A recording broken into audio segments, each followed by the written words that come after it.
Hey YouTubers, I got a little bit of an update on the S10 Blazer 5.3 T-5 swap. Been going through a lot of headaches trying to get the stock exhaust manifolds modified where they would clear the A-arms. Just so for anybody who's following the build, moving the engine forward 2 1/4 inches and up 1 1/4 inches because of the 2.8 factory frame stands has caused a lot of problems with trying to get those cast manifolds to clear both the steering shaft and the A-arms. So we've had to do a lot of cutting and welding on those. Right now we're running, or another issue we have is that the engine being so close to the radiator, we're unable to make the turns or the connections to hook up the bottom radiator hose. Plus, we were running into issues because the upper radiator hose has to occupy the same space as the cold air intake. So that's a no-go. So basically, I'm just going to have to bite the bullet and pay someone who knows how to alter these radiators to take this northern radiator, which is 16 by 31. It has, let's see, 1 1/2 inch inlet on the driver's side and a 1 3/4 inlet outlet, whatever, on the passenger side at the bottom. Those don't match up to the LS engine at all, because the upper hose on the LS is 1 1/4 inches. The lower hose is only 1 1/2 inches. So basically I'm going to have to pay someone to convert my aluminum radiator into a dual pass setup and move my upper radiator hose to the passenger side, downsizing it to 1 1/4 inches, and then redo the bottom inlet outlet to, or basically move that 1 1/2 inches outlet from the driver's side to the bottom of the passenger side, and hopefully be able to angle it in an upward position, because there's a huge angle, a really hard right hand angle to go from the water pump to the lower part of the radiator. So still trying to work through that BS. We've had tons of problems with the stupid manifolds not clearing the A-arms. The update on my flash or reflash of my computer, it's in limp mode. Like, the computer will allow the engine to start and idle, but anytime you try to rev it above idle, it just acts like it's taking a big breath of air, and it won't let it go above, we're estimating 1500. I don't know. I don't have a tack hooked up at this time. We did get it started, was it yesterday? It has good oil pressure. Like, it has really steady 45 pounds of oil pressure, and sounds good as far as open manifolds are concerned. But I thought about doing just a quick start video on it. Now that another issue we had was the standalone harness that was built some years ago. Whoever built the harness had mixed up the labels between the mill ground wire and the actual wire that turns on your fuel pump.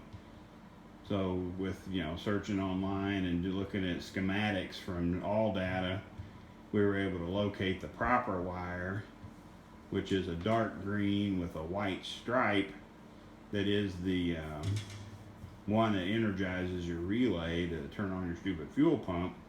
The way to test that is to hit it with your even just a circuit tester.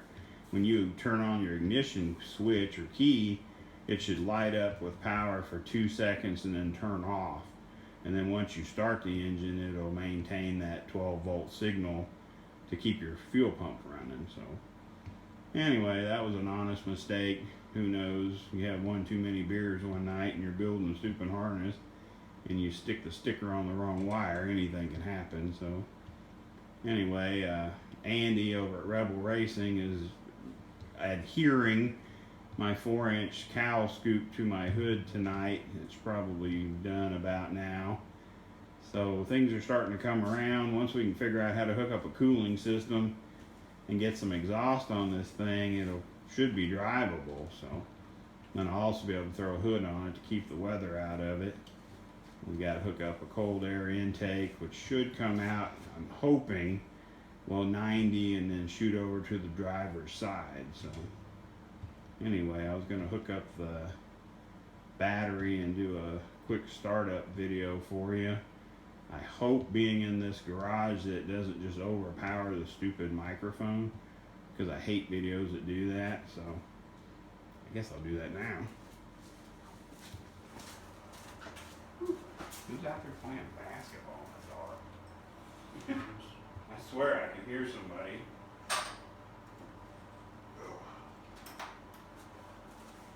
Make sure the radiator ain't gonna touch nothing. I think the power steering hose will hold it back.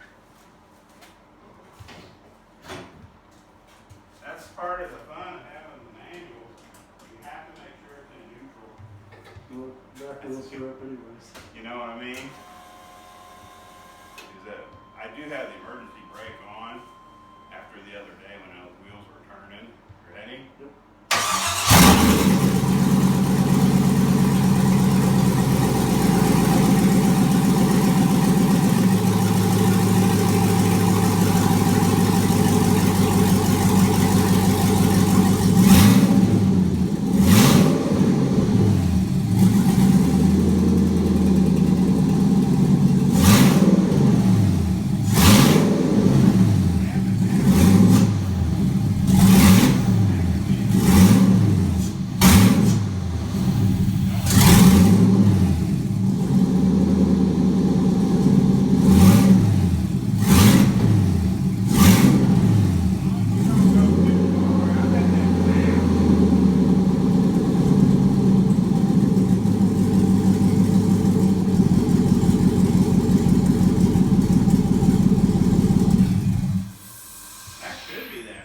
Because as long as you don't open it too fast, it'll rev up.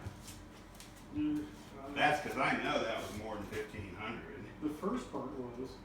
But once you start trying to like aggressively open the throttle, it's like freaking out. What I need to do is order this, get my math plugged in, and see how it acts. Yep. And if it still does it, then I can always send it to Oklahoma and have him fix it. Because online, that was something we were looking up last night, is online they were saying that a lot of times when they flash those computers, they'll unlock it, take the VATs out, and then they delete your like limp mode. Some people call it abuse mode. But apparently there's two parameters for your limp mode, and if they don't take them both out, it'll just throw that damn thing in limp mode from the get-go. So we don't know, because just now on that startup, that amount of revving off of idle with just slowly doing it was the most it's ever revved since we got it running. So and that was probably startup, what, number 5 probably? 4 or 5. 4 or 5, yeah, we haven't started it too many times. We're still trying to figure out where the computer's going to mount over there on the driver's side inner fender and all that junk. So anyway, it is running, which is a huge improvement.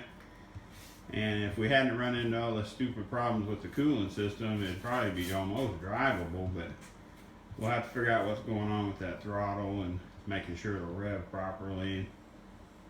Something we're having a little bit of an issue with is shortening. We need to shorten the inside of the throttle cable, because at this point, at full throttle of the pedal, you're only moving the stupid throttle body maybe 1/8 to 1/4 of an inch, if that far. So anyway, that's my update on the S10 5.3 T5 swap. It's been a lot more trouble than we were hoping, but we are making small gains and getting it running. So keep watching. I'll try to get this up and hopefully get another video or two soon.